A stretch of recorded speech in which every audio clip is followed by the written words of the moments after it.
Alright, hello everyone. I'm back with another video, and this time it is chapter 18, I'm sorry. Jacob goes to Haran. So Jacob is going to his uncle to get a wife. And his uncle's name is Laban, who happens to be his mother's brother, Rebecca. And so reading the story, I feel like this is an inappropriate story, and the reason is it's definitely adult situation story.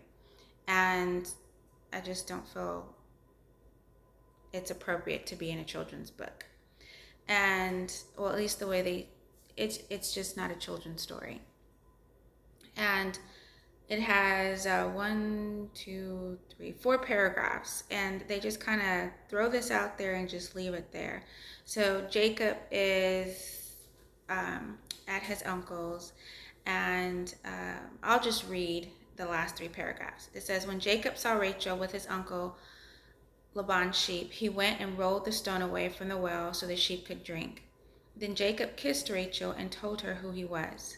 She was very excited, and she went home and told her father Laban.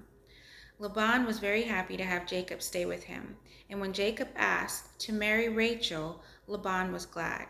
However, he asked Jacob to work in his field 7 years for Rachel. Because he loved Rachel so much, Jacob did this. But when the time came for the marriage, do you know what happened? Laban gave his older daughter Leah to Jacob instead of Rachel. When Jacob agreed to work for Laban 7 more years, Laban gave him Rachel as his wife. In those days, God allowed men to have more than one wife. But now, as the Bible shows, a man should have only one wife. And then it cites Genesis 29, 1 through 30. So that was a lot packed into 3 paragraphs. A lot happened in between that. So of course, I guess you could read the scripture to assist with explaining the information that was dropped in this. For instance, Jacob was completely, I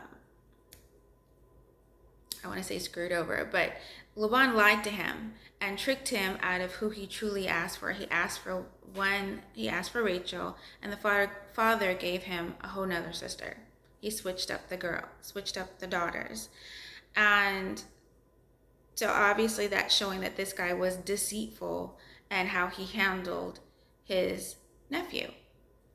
And yet they just left it as simply as that, well, he just was okay with it. He decided I'll work 7 more years, which is a long time to work for somebody. So you're giving away 14 years and you were deceived, and you got to work another 7 years to get who you actually did the first 7 years for. So this isn't a children's book to show that a family member who happened to be his uncle it screws you over, and you're just supposed to be okay with it, where I'm going to go ahead and work another 7 years. I'm not going to complain. I'm not going to say anything about it. I'm just going to do this because I really want to be married to this particular person, or whatever it might be. A family member might screw you over, and you're not to say anything. You're just supposed to go ahead and keep working toward what it is you originally wanted in the first place. So with that being said, then of course I went to scripture to read some of the information that was placed in the scripture, where Jacob actually did say something to Laban about the fact that a switch was made. But at first, when the 7 years is up, he did go to Laban and say, give me my wife. I still deserved it's the Bible where they put in, he says, give me my wife because my days are up, and let me have relations with her. And I was like, why does the Bible feel the need to state it that way? But anyway, and then Laban, as the story goes, sets up the wedding, has a big feast, and Jacob gets intoxicated and doesn't know who he has relations with. When he wakes up, he realizes it's not Rachel. I just know if I was Rachel, I'd be very upset that you did not know that it was not me there. Like, did he not know her voice?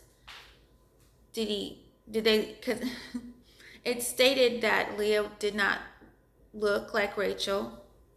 I don't know why the Bible is always pointing out how beautiful someone is and how not beautiful someone is, but They even placed it in the stories too that she's extremely beautiful. So, but Jacob not knowing the difference between the two sisters, I'd be very upset if I was Rachel. So I just say this is adult situations and adult conversations why they felt the need to put it in a children's book and then cite these scriptures. So you're going to be reading to your child, and then your child's going to come across, you're coming to the point to where there's a wedding, and then the father-in-law tricks him and puts another daughter in the place for him to have relations, which is in the scripture, with them so they can be considered husband and wife. And then he wakes up and he's upset. And so he goes and says, why did you trick me? So any child can see that that's, it's wrong to trick somebody. It's wrong to lie to somebody. It's wrong to deceive somebody. And this was kind of one of the worst ways to do it because this is a marriage and completely inappropriate. And then the fact also that Laban, had him there for 7 years, had him working, and Jacob made his uncle wealthy. And then they made contracts with the animals that they were raising, and Laban kept screwing him out of his wealth and trying to prevent him from leaving. So it's not a story of endurance as they're trying to portray it. Like it's a story of just endure, and in the end, you're going to get your reward. And in this case, Jacob's reward was Rachel. So he endured his uncle's mistreatment, who was a family member who was supposed to love him, his uncle. And that's why he went to him, because, Abraham sent him and said, the best place for you to go, where you'll find the right kind of person for you, is with our own family member. And so this story to me is more of a story of deception, exploitation, control, and manipulation, and injustice. It's not teaching endurance, and you'll be rewarded in the end.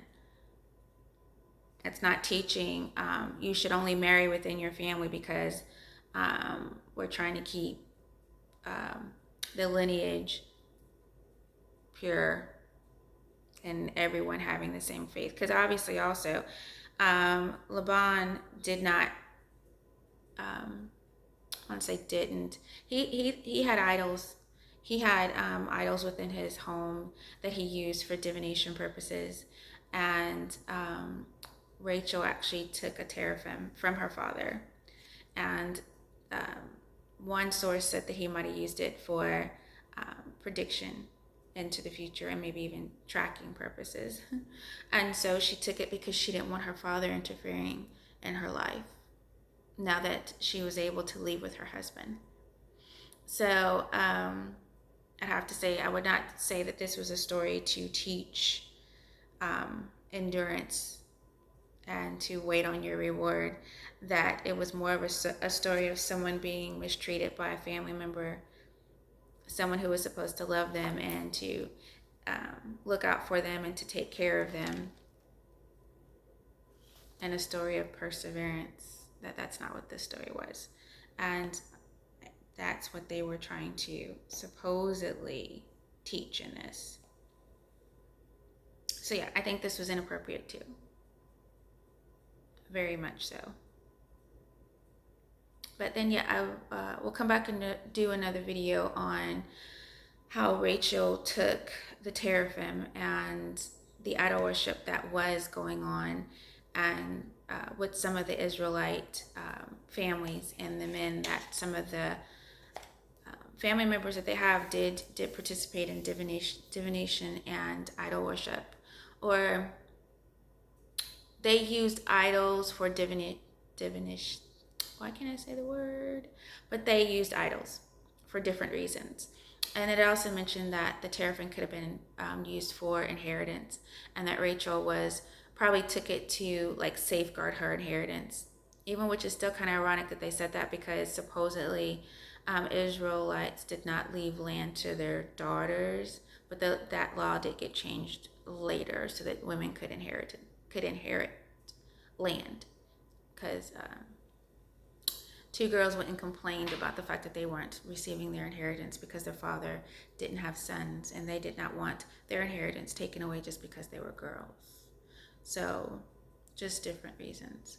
But so yeah, that's chapter 18. Jacob goes to Haran. So I will be back again with another video, and thank you for listening.